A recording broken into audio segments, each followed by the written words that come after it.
How's it going, everybody? Matthew the RBX Man. This is a quick tutorial on how to get fake wheels on Roblox Studio. This is the latest version of Studio that came out. The reason I'm making this tutorial is because this is a very complicated situation. I have seen people's videos on it. They don't really give a clear explanation on how to do this, and the only way you can figure it out is via a specific YouTube video at one point, or a Discord, or somebody just helping you in general. But I watched a video on YouTube and I found out how, and now since I feel a lot of beginners out there would want to know the secret, I figured I might as well just help them.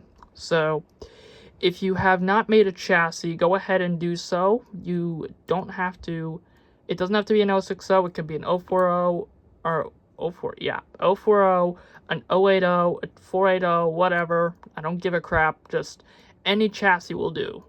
Like you guys can see, I'm making a Thomas the Tank Engine because duh, why not? And I've got 4 out of the 6 wheels done, and I just want to show you guys how to do it. First off, this is what you're gonna need. You're gonna need 4 things. First off, a chassis, which I already mentioned. 2, a pair of custom wheels, like spoked wheels, like the ones that you see in front of you, aka the ones like Thomas has. And 3, your properties tab on Studio. You just click up to view, and it's up in the top left.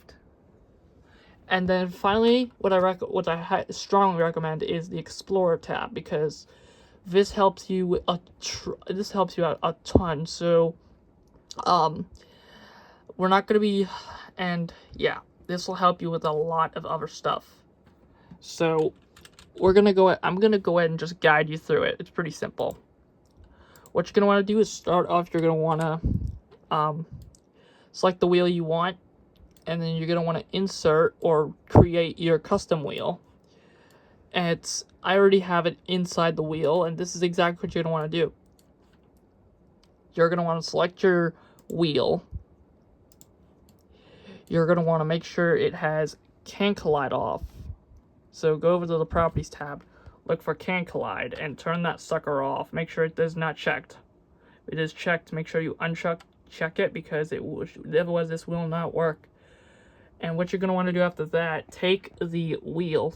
Make sure it's union, by the way. If it's not union, possible chances this might not work for you.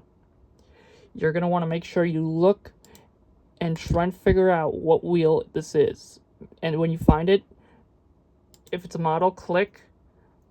And then you're going to want to drag and drop your fake wheel into the real wheel.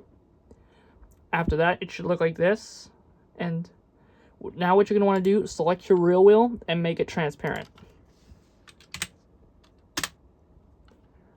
So, for those who don't know where the transparency is, it's here underneath reflective. It'll be, at default, it'll be set 0, but you're going to want to have it at 1.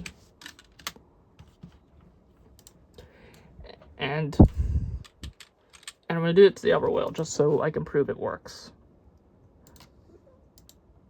And then we have one more union to do this.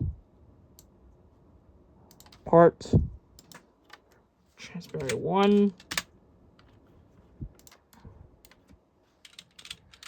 I haven't done this a lot, but let's go in play mode here and try it out.